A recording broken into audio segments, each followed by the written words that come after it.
നമ്പീരായാലും നമുക്കിപ്പം ഈ പെട്ടെന്ന് ആ ഒരു പ്രാസത്തിന് കിട്ടുന്ന പേര് മഹിമ നമ്പീരായാലും എനിക്ക് ഒരുപോലെയാണ്, അല്ലെങ്കിൽ രമേശ് നമ്പീരായാലും എനിക്ക് ഒരുപോലെയാണ്. അപ്പം എനിക്ക് അങ്ങനെയാണെങ്കിൽ ഏറ്റവും അധികം സ്ത്രീകൾ അടുത്ത് പോകേണ്ട മുകേഷ് അംബാനിയുടെ അടുത്തല്ലേ, മുകേഷ് നായരുടെ അടുത്തല്ലല്ലോ.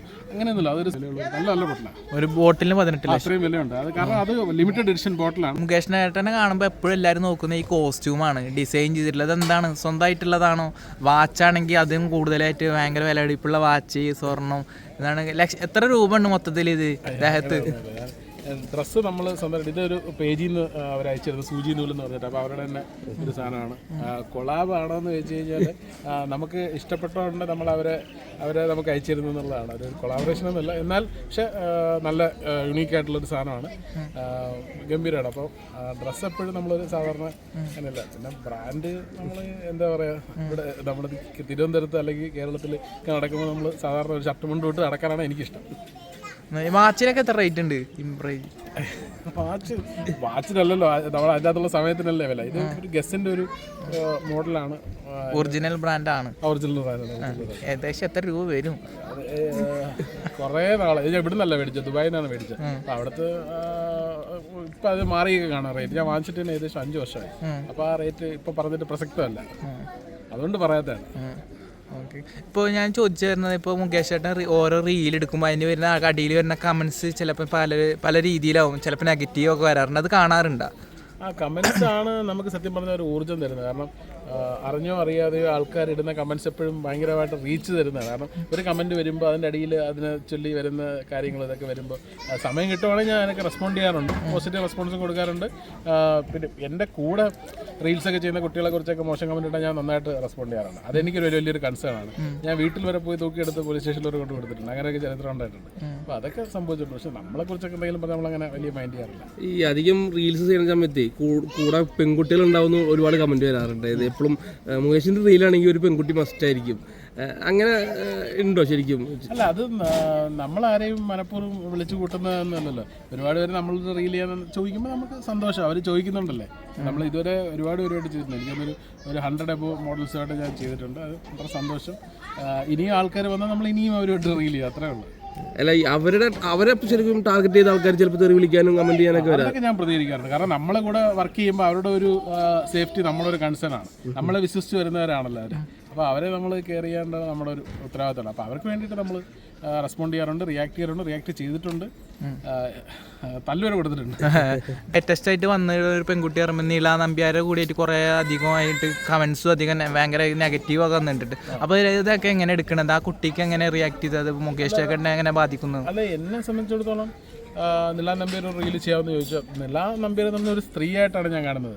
അവർ എന്താണ് അവരുടെ പ്രൊഫഷൻ, അല്ലെ അവരെന്ത് ചെയ്യുന്നു എന്നുള്ളത് എന്നെ സംബന്ധിക്കുന്ന കാര്യമില്ല. കാരണം ഒരു അമ്മയെ ബഹുമാനിക്കുന്ന ഏതൊരു പുരുഷനും ഏത് സ്ത്രീയെ ബഹുമാനിക്കും. കാരണം അത് നമ്മൾ വളർന്നു വന്ന ഒരു കൾച്ചറിൻ്റെ ഭാഗമാണ്. അപ്പോൾ അത് നില നമ്പീരായാലും നമുക്കിപ്പം ഈ പെട്ടെന്ന് ആ ഒരു പ്രാസത്തിന് കിട്ടുന്ന പേര് മഹിമ നമ്പീരായാലും എനിക്ക് ഒരുപോലെയാണ്, അല്ലെങ്കിൽ രമേശ് നമ്പീരായാലും എനിക്ക് ഒരുപോലെയാണ്. അപ്പോൾ എനിക്ക് എല്ലാവരും ഇപ്പോൾ അവർ ആസ് എ വുമൺ ഞാൻ അവർ റെസ്പെക്ട് ചെയ്യുന്നു, ബഹുമാനിക്കുന്നു. അവരുടെ കാര്യങ്ങൾ അത് അവരുടെ പേഴ്സണൽ കാര്യങ്ങളാണ്, അതിലൊന്നും എന്നെ ബാധിക്കുന്നൊരു കാര്യമില്ല. അത് എൻ്റെ ഒരു കാഴ്ചപ്പാടിൽ എന്നോടുള്ള സമീപനത്തിൽ അവർ വളരെ നല്ലതായിട്ടാണ് എന്നോട് ഇടപെട്ടത്. അവർ വളരെ പേഴ്സണലി എനിക്ക് ഒരു ചാനലിലെ ഇൻ്റർവ്യൂവിലാണ് അവർ എന്നോട് ഇപ്പോൾ റീൽ ചെയ്യാൻ ആഗ്രഹമുണ്ടെന്ന് പറഞ്ഞത്. എന്നിട്ട് എനിക്ക് ഡയറക്റ്റ് മെസ്സേജ് അയച്ചു. അവരും അവരുടെ ഹസ്ബൻഡും കൂടെ വന്നിട്ടാണ് ആ വീഡിയോ ഷൂട്ട് ചെയ്തുകൊണ്ട് പോകുന്നത്. നല്ലൊരു ഫാമിലിയാണ്, അവർക്ക് കുട്ടികളൊക്കെ ഉണ്ട്. അപ്പം കുട്ടികളൊന്നും വന്നില്ല, പക്ഷേ അവരൊക്കെ പഠിച്ചുകൊണ്ടിരിക്കുകയാണ്. അപ്പോൾ ട്രാൻഡത്ത് വന്നിട്ടാണ് റീൽ ചെയ്തിട്ട് പോയത്.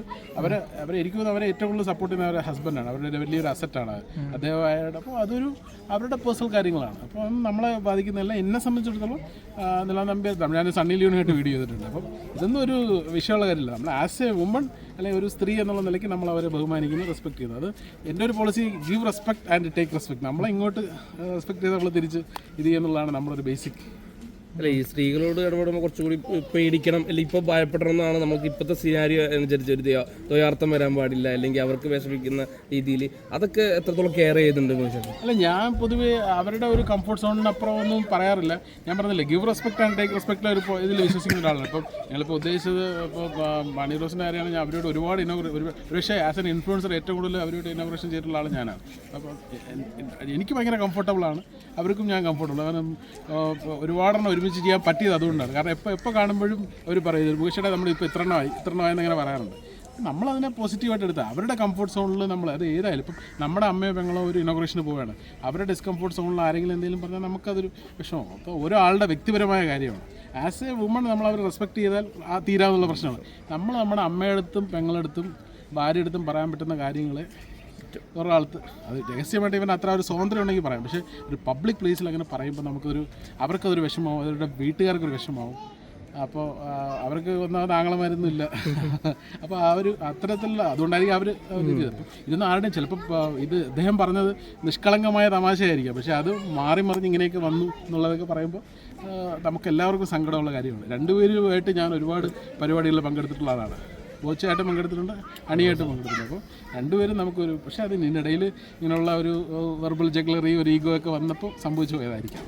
അല്ല, ഈ മുകേഷിൻ്റെ ഏട്ടൻ്റെ അടുത്തേക്ക് പെൺ സുഹൃത്തുക്കളായാലും മോഡൽസ് ആയാലും വരുന്നത് പറഞ്ഞാൽ കാശ് ഉണ്ട്, കയ്യിൽ കാശുള്ളതാണ് അടുത്തേക്ക് വരുന്നത്. അതുകൊണ്ടാണ് പെണ്ണുങ്ങൾ അധികം സ്ത്രീ സുഹൃത്തുക്കളായാലും മോഡൽസ് ആയാലും അടുത്തേക്ക് വരുന്നത് പറയുന്നുണ്ട്. അതിനോടൊക്കെ എത്ര സത്യം ഉണ്ട് അതിലൊക്കെ പറയുന്നതിൽ? അങ്ങനെയാണെങ്കിൽ ഏറ്റവും അധികം സ്ത്രീകൾ അടുത്ത് പോകേണ്ട മുകേഷ് അംബാനിയുടെ അടുത്തല്ലേ, മുകേഷ് നായരുടെ അടുത്തല്ലല്ലോ. അങ്ങനെയൊന്നുമില്ല, അതൊരു സത്യമായ കാര്യമൊന്നുമില്ല. ഇത് നമ്മൾ അവർക്ക് കൊടുക്കുന്ന ഒരു കംഫോർട്ട്. ഇപ്പോൾ ഒരു മോഡൽ ഒരു പക്ഷേ നമ്മളോട് വന്ന് വീഡിയോ ചെയ്ത് അപ്പോൾ മേ ബി അവർ പുറത്ത് പറയുന്നത് അങ്ങനെ ആയിരിക്കാം, പുള്ളി നമ്മളായിട്ട് കംഫോർട്ടായിരുന്നു, നമുക്ക് പോയി വർക്ക് ചെയ്യാൻ. വീണ്ടും ഞാനുമായിട്ട് ആദ്യം റീൽ ചെയ്ത കുട്ടി ഇപ്പോഴും ഞാനുമായിട്ട് വർക്ക് ചെയ്യുന്നുണ്ട്.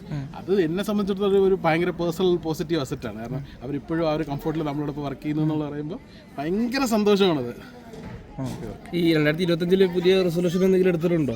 2025 അടി നിർത്താൻ എന്തെങ്കിലും പ്ലാൻ? ഒരിക്കലുമില്ല. അടി നിർത്തുന്ന ഒരു പരിപാടിയില്ല. കാരണം ഞാൻ ആകെ അടി നിർത്തുന്ന ശബരിമല വ്രതം എടുക്കുന്ന സമയത്ത് മാത്രമാണ്. പിന്നെ ഫാദറിന് ബലിയിടുന്ന തലേദിവസം ഒരിക്കൽ. അപ്പോൾ ആ സമയത്ത് ഒഴിച്ച് ബാക്കി എല്ലാ ദിവസവും അടിക്കുന്ന ആളാണ്. 365 ദിവസത്തിൽ ആ ദിവസങ്ങൾ മാത്രം കുറച്ച് കഴിഞ്ഞാൽ എല്ലാ ദിവസവും അടിക്കുന്ന ആളാണ്. അത് നിർത്താൻ ഉദ്ദേശിച്ചേ ഇല്ല. ഈ ഏറ്റവും കൂടുതൽ റേറ്റുള്ള മദ്യം ഏതാണ് കഴിച്ചിട്ടുണ്ടായിരുന്നത്? അങ്ങനെ കുറേ ഇപ്പോൾ ലാസ്റ്റ് ഇപ്പോൾ ദുബായി പോയപ്പോൾ ഞാനൊരു വീഡിയോ ഇട്ടിട്ടുണ്ട്. നമ്മുടെ UAE അല്ല GCCയിൽ തന്നെ ഏറ്റവും വലിയൊരു മദ്യത്തിൻ്റെ കലവറാണ്. ഒരു മലയാളിയാണ്, ഒരു കണ്ണൂരുകാരാണ്, മുഖ്യമന്ത്രിയുടെ നാട്ടുകാരനാണ് ആ ഒരു മദ്യ സ്ഥാപനത്തിൻ്റെ അല്ലെങ്കിൽ ആ ഒരു ഗോഡൗണിൻ്റെ ഓണർ എന്ന് പറയുന്നത്. അപ്പോൾ അദ്ദേഹത്തിൻ്റെ ഒരു സ്ഥലത്ത് പോയിട്ട് നമ്മൾ ഈ ഒരു സാധനം എടുത്തു. അവിടെ ഏകദേശം 1 കോടിയുടെ ഒരു ബോട്ടിലുണ്ട്. അത് അടിക്കാൻ പറ്റിയില്ല. അപ്പോൾ പുള്ളി ആ ഒരു ബോട്ടിൽ ഇൻട്രൊഡ്യൂസ് ചെയ്തു. പുള്ളി എനിക്ക് ആ ഒരു വീഡിയോ ഒക്കെ ചെയ്ത് അത് ഭയങ്കര സക്സസ് ആയി. അപ്പോൾ അതിൻ്റെ ഒരു സന്തോഷത്തിന് ഇപ്പോൾ ലാസ്റ്റ് ഹെന്നസിയുടെ ഒരു കോണിയാക്ക്, നമ്മുടെ ലൂയിസ് 13 ഒരു സാധനം, ഹെന്നസിയുടെ ഒരുപാട് റിച്ചാർഡ് ഹെന്നസിയുടെ ഒക്കെ സാധനങ്ങളുണ്ട്. അപ്പോൾ ഈ ലൂയിസ് 13 ഒരു സാധനം എനിക്ക് ഗിഫ്റ്റായിട്ട് തന്നു. ഇതുവരെ പൊട്ടിച്ചിട്ടില്ല. അത് പൊട്ടിച്ചതൊരു വീഡിയോ ആയിട്ട് ഇടുന്നതായിരിക്കും. അത് അത്യാവശ്യം വിലയുണ്ട്. ഏകദേശം ഒരു 18 ലക്ഷം രൂപ അടുപ്പിച്ച് വിലയുള്ള നല്ല ബോട്ടിലാണ്. ഒരു ബോട്ടിലിന് 18 ലക്ഷം അത്രയും വിലയുണ്ട്. അത് കാരണം അത് ലിമിറ്റഡ് എഡിഷൻ ബോട്ടിലാണ്. അദ്ദേഹത്തിന് ഒരു സന്തോഷം കൊണ്ട് അദ്ദേഹം ഗിഫ്റ്റായിട്ട് തന്നെ. കാരണം അത് വർഷങ്ങളായിട്ട് അവരുടെ സെല്ലാറിൽ ഇരിക്കുന്ന ഒരു സാധനമാണ്. അത് പക്ഷേ യുണീക്കായിട്ടുള്ള ചില അറബ്സും മറ്റു കാര്യങ്ങളൊക്കെ വന്ന് എടുത്തിട്ട് പോകും. അതൊരു മലയാളിയാണ്, അതൊരു പേര് ഞാൻ പറയുന്നില്ല, എല്ലാവർക്കും അറിയാം. നമ്മുടെ റാസൽ കൈമയിൽ പ്രീമിയം സെല്ലാർ എന്ന് പറഞ്ഞിട്ട് ഒരു സെല്ലാറുണ്ട്. നമ്മുടെ മുഖ്യമന്ത്രിയുടെ നാട്ടുകാരനാണ്, അയൽവാസിയാണ്. അദ്ദേഹമാണ് ഒരുപക്ഷെ ഞാൻ പേര് പറഞ്ഞ പുള്ളിക്ക് ചിലപ്പം വിഷമോ അല്ലെങ്കിൽ ഇഷ്ടപ്പെട്ടില്ലെങ്കിലോ എന്ന് അറിയില്ല. പുള്ളി വളരെ പേഴ്സണലായിട്ട് എനിക്കൊന്ന് സമ്മാനമാണ്. ഞാൻ സൂക്ഷിച്ചുകൊണ്ട് വെച്ചിട്ടുണ്ട്. ഒരു വീഡിയോ ഇടാം. ഓക്കെ. അപ്പോൾ കേരളത്തിലെ ഏറ്റവും വില കൂടിയ മദ്യം നിലവിൽ കയ്യിലുള്ളത് ഇപ്പോൾ മുകേഷിനാന്ന് പറഞ്ഞാൽ അംഗീകരിക്കാൻ പറ്റും. 18 ലക്ഷം രൂപയുടെ. അല്ല, അത് കൂടുതലുള്ളവരൊക്കെ ഉണ്ടാവും. അത് പക്ഷേ ഞാൻ ഇവിടെ നമ്മുടെ നാട്ടിലെ നിയമം വെച്ചിട്ട് നമുക്ക് ഒരു 3 ലിറ്ററിൽ കൂടുതൽ വീട്ടിൽ സൂക്ഷിക്കാൻ പാടില്ല. അതുകൊണ്ട് ഞാൻ അത്തരത്തിലുള്ള എൻ്റെ കളക്ഷൻ എല്ലാം എനിക്ക് എൻ്റെ ദുബായിലുള്ള സ്ഥലത്ത്, എനിക്ക് ദുബായിൽ സ്വന്തമായിട്ട് ബാറുണ്ട്. സ്വന്തമായിട്ട് നടത്തുന്നതല്ല, സുഹൃത്തുക്കളായിട്ട് പാർട്ണർഷിപ്പ് നടത്തുന്ന ആളാണ്. ഒരു 4 എക്സൈസ് കേസ് ഞാനൊരു ബാർ പ്രൊമോഷൻ ചെയ്ത വീഡിയോയുടെ പേരിൽ വന്നപ്പം ദുബായി പോയി സ്വന്തമായിട്ട് ബാർ തുടങ്ങേണ്ടി വന്ന ആളാണ് ഞാൻ. അതൊരു ഒരു വാശിയുടെ പുറത്ത് തുടങ്ങിയതൊന്നുമല്ല. പല സുഹൃത്തുക്കൾ എന്നെ വിളിച്ചിട്ട് നമുക്കൊരു സാധനം ചെയ്താലോ എന്ന് ചോദിച്ചപ്പോൾ അതിൻ്റെ ഭാഗമായി മാറിയതാണ്. അപ്പോൾ അതുകൊണ്ട് ആ ഒരു സ്ഥലത്ത് നമ്മളിത് സൂക്ഷിച്ച് വെച്ചിട്ടുണ്ട്. അപ്പോൾ നമ്മുടെ ഒരു കേരളത്തിലൊരു ബാർ തുടങ്ങുക എന്നുള്ളതാണ് നമ്മുടെ ഇപ്പം. കഴിഞ്ഞ ദിവസം മുഖ്യമന്ത്രി ലാവിഷായിട്ട് ബാറിൻ്റെയും നമ്മുടെ ബീവറേജസിൻ്റെയും പിന്നെ ബിയർ വൈൻ പാർലറിൻ്റെയും ഒക്കെ ഔട്ട്ലെറ്റുകളുടെ എണ്ണം കൂട്ടിയിട്ടുണ്ട്. അപ്പോൾ നമ്മുടെ തിരുവനന്തപുരത്ത് തന്നെ ബാറിന് വേണ്ടിയിട്ട് സ്കൂൾ വരെ പൊളിച്ച് മാറ്റിയിട്ടുണ്ട്. അത്തരത്തിലുള്ള കാര്യങ്ങൾ നടക്കുന്നൊരു സംസ്ഥാനം. പക്ഷേ അവർക്ക് ഈ ഇത്തരം വീഡിയോകൾ ഇടുന്നവരോട് എന്തോ ഒരു ഉദ്ദേശമാണ് എന്നുള്ളതാണ്. ഓക്കെ.